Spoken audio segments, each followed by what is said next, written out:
Today, I want to share with you something that nobody talks about.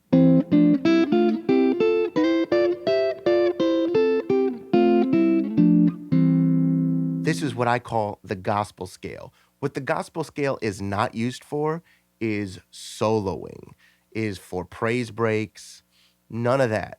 What the gospel scale is used for is chords in standard gospel songs, as well as quartet and any type of licks and fills that happen in a gospel song. I'm going to show you this scale and then how to apply it. Here's the first shape.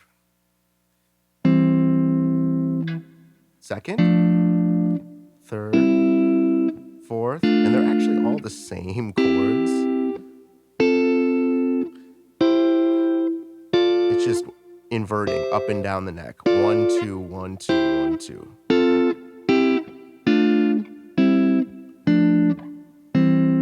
So altogether, 1, 2, 1, 2, 1, 2, 1, 2.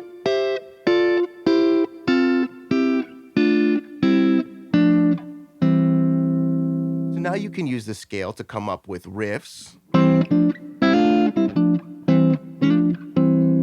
Or you could use it to come up with licks. Something like that. Or something like this.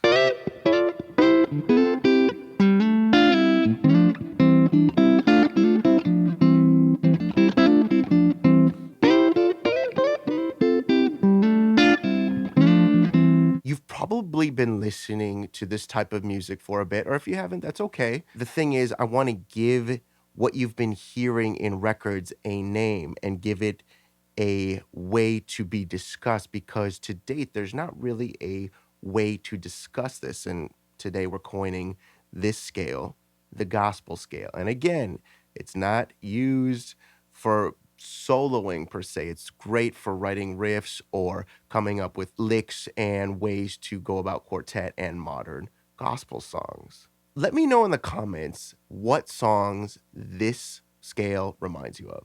Thank you so much for being a part of this community.